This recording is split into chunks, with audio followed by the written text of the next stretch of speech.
absen semua tadi. Keras. Sudah ada satu yang tidak. Oh ya baik. Oke, untuk kita pada pertemuan pada hari ini, pertemuan ke-6, kita akan membahas terkait perencanaan sarana dan prasarana pendidikan. Ada yang tahu nggak apa itu terkait tentang perencanaan sarana dan prasarana pendidikan di kelas ini? Ada yang tahu? Jadi perencanaan itu dari sebuah proses yang akan direncanakan dalam suatu pengadaan barang. Nantinya kita bahas di slide di dalam tadi sudah saya jelaskan. Kita simak secara bersama. Yang pertama, ini perencanaan sarana dan prasarana. Jadi pengertian dari perencanaan sarana dan prasarana itu kita harus tahu dalam upaya pembelian, penyewaan, dan pinjaman, penukaran darurat, rekondisi, rehabilitasi, distribusi atau pembuatan alat perlengkapan sesuai dengan kebutuhan. Ini menurut proses termudah. Nah, di dalam perencanaan itu ada jenis perencanaan pengadaan barang. Yang pertama itu perencanaan pengadaan barang bergerak, dan ada perencanaan barang tidak bergerak. Nah, di mana perencanaan pengadaan barang bergerak itu berupa misalkan dalam keperluannya itu ada meja, kipas angin, kursi yang harus kita lihat kelayakannya atau tidak, dan itu perlu nanti dimasukkan di anggaran belanja.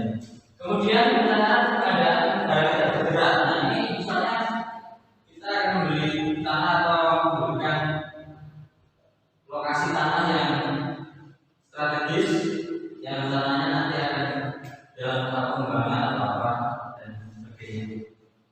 Nah, langkah-langkah membuat perencanaan sarana dan prasarana pendidikan ini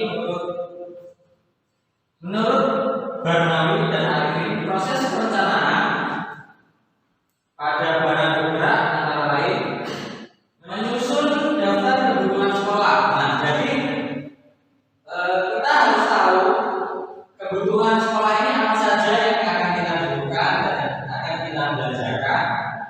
Misalnya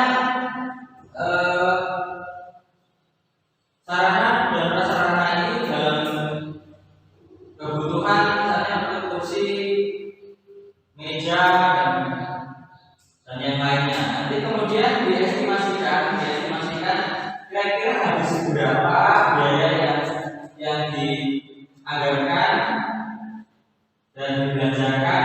Ini harus disesuaikan dengan kebutuhan belanja yang ada di sekolah. Kemudian menetapkan skala prioritas. Di poin C ini menetapkan skala prioritas barang apa saja yang ingin dibeli dan yang barang yang mana yang ingin diganti dan sudah tidak layak pakai, berarti harus diganti. Kemudian menyusun rencana pengadaannya. Nah, ini dalam pengadaannya ini harus cermat dan teliti. Dalam pengadaan itu tidak misalkan barang masih layak tapi sudah diganti, nah itu tidak boleh. Maka dari itu kita manfaatkan barang yang sudah ada, misalkan barang yang sudah parah baru kita ganti.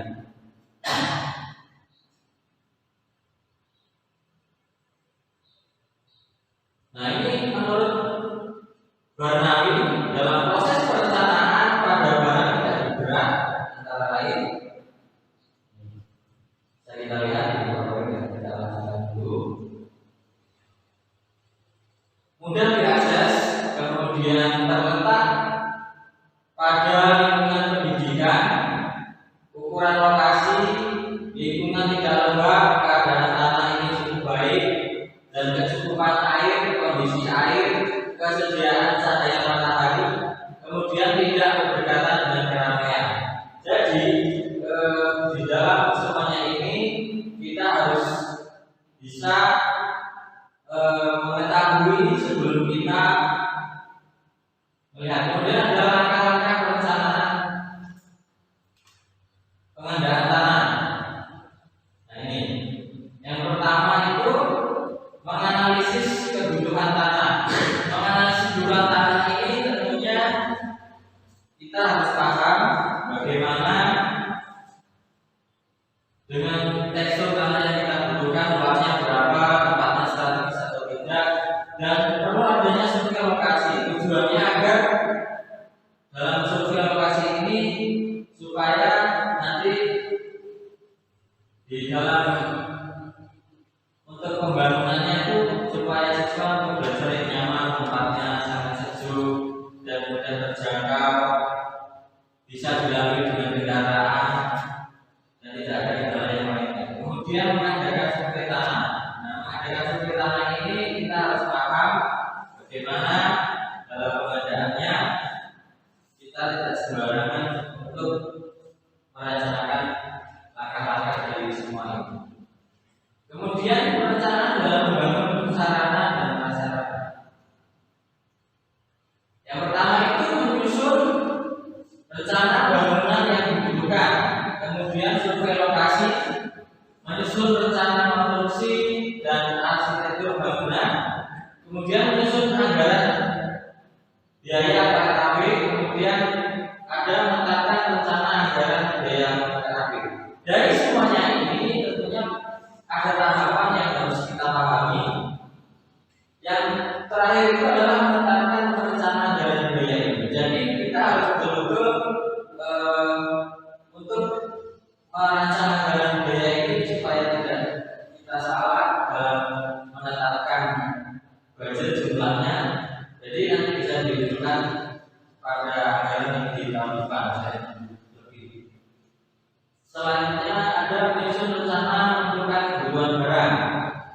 Nah, adanya tingkat persediaan barang pada tiap tahunnya. Kemudian ada kebutuhan barang sesuai dengan perkembangan sekolah. Terus yang C, adanya barang yang rusak, dihapus, hilang atau sebab lainnya. Dan yang B, adanya kebutuhan barang berdasarkan guru dan staf. Jadi yang pertama ini adanya tingkat persediaan barang pada tiap tahunnya ini kita harus bisa merekap dari kebutuhan barang yang sudah disediakan. Terima kasih, itu saja yang dapat saya sampaikan. Nanti selanjutnya kita buka sesi pertanyaan. Silakan, sebelum kita akhiri ada yang mau ditanyakan?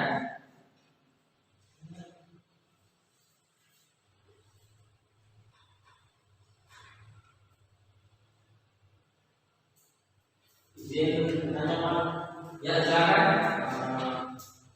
Jadi apa yang sudah saya mau bertanya satu pertanyaan. Jadi bagaimana pelaksanaan perencanaan yang baik Pak dalam mengelola sampah pendidikan? Oke, perencanaan sampah yang baik dalam mengelola perencanaan pendidikan.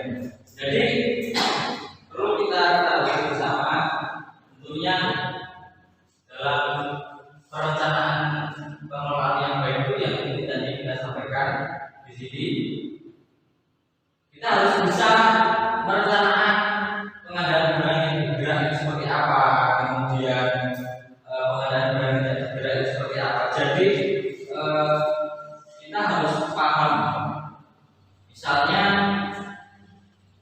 barang yang sudah kita beli juga itu juga harus kita sosialisasikan kepada guru, kemudian guru menyampaikan ke siswanya agar bisa menjaga sarana dan prasarana yang ada di sekolah. Supaya apa? Barang itu supaya bisa awet. Yang pertama itu awet dan bisa dipakai dengan jangka panjang. Karena ada ya siswa sekarang ini yang tangannya jahil, mungkin tembok yang belum dicat aja dicoret-coret, kemudian kursi, meja. Maka dari itu kita harus paham terkait hal ini. Dalam untuk supaya bisa berjalan dengan baik, maka kita harus mensosialisasikan kepada gurunya, kemudian ke siswanya. Jadi itu masih kurang lebihnya. Nah, misalnya juga kenapa ada yang berkaitan dalam pengadaan sarprasnya itu bisa maksimal, karena perlu adanya sosialisasi kepada seluruh guru dan siswa. Silakan ada lagi, mungkin Bella atau Nita, Nurul, Citra, ada dari sini, Mas Adi. Coba yang dari perempuan, tadi kan yang dari laki-laki sudah. Silakan.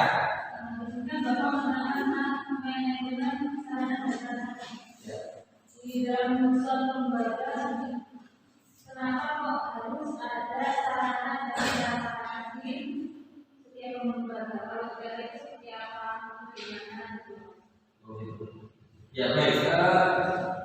Di dalam suatu lembaga itu harus bagaimana harus ada sarana dan prasarana. Ya tentunya harus ada. Itu adalah salah satu pendukung berjalannya misalnya pembelajaran dan lain sebagainya. Karena kalau tidak adanya sarpras, kita mau menggunakan misalnya sistem pembelajaran itu seperti apa gitu. Misalnya tidak ada meja, kursi, dan papan tulis misalnya, kemudian bangunan, gedung gitu. Kan kita harus membutuhkan itu, sedangkan itu sebagai salah satu sarana dan prasarana pendidikan. Maka dari itu di dalam sarana dan sarana pendidikan itu tentunya banyak sekali. Misalnya kita membangun musola kita untuk tempat beribadah. Sebenarnya tidak hanya musola saja, tapi misalkan ada siswa kita yang non muslim, misalnya kita membangun pura atau candi dan sebuah kayak tempat ibadah yang lainnya, misalnya tempat ibadah non muslim juga boleh, karena pasti ada guru yang non muslim di sekolah itu. Nah, itu salah satu kalau kita juga semuanya kebanyakan yang muslim, tapi kita juga harus memiliki yang non muslim. Jadi kita harus memiliki rasa toleransi terhadap teman-teman yang non muslim juga. Maka dari itu, kenapa kok ada juga guru yang dari non muslim? Karena itu juga kebetulan yang ada di sekolah. Kira-kira ya. Saya kira cukup ya untuk perkuliahan kita pada pagi hari ini. Cukup? Ada pertanyaan lagi? Ada. Oke, baik. Kita melihat sebentar. Jadi kuncinya pada sarana dan prasarana pendidikan ini, kita harus paham terkait barang apa saja yang akan kita belikan dan kita sampaikan. Nantinya untuk estimasi biaya, kemudian pengadaannya kita harus tahu. Jadi kali ini dalam perencanaan ini kita paham betul mengenai tentang pengadaan barang dan harus bisa meminimalisir anggaran yang ada. Saya kira itu saya cukupkan untuk perkuliahan kita pada